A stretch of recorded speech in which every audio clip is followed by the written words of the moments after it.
Emmanuel Macron exprime l'émotion et la solidarité de toute la nation et salue l'exemplarité des services de secours après les inondations meurtrières dans l'Aude. Au moins 10 personnes ont été tuées selon un dernier bilan.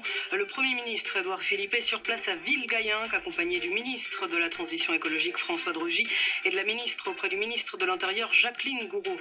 La préfecture de l'Aude appelle toujours à la plus grande prudence. Une cellule d'urgence médico-psychologique est ouverte à l'hôpital de Carcassonne.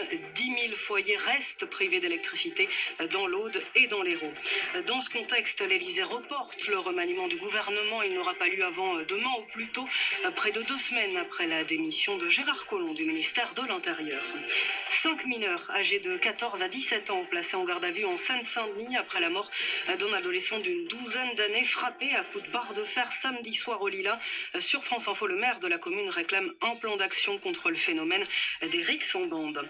L'Assemblée nationale entame l'examen du projet de budget 2019. Au programme des députés notamment une nouvelle baisse de la taxe d'habitation. Le gouvernement avance un chiffre total de 6 milliards d'euros de baisse d'impôts, chiffre contesté par l'opposition. Les députés doivent débattre de ce texte jusqu'à Noël. 800 000 exemplaires de l'album posthume de Johnny Hallyday seront mis en vente dès vendredi. C'est le groupe Warner Music qui l'annonce à l'instant.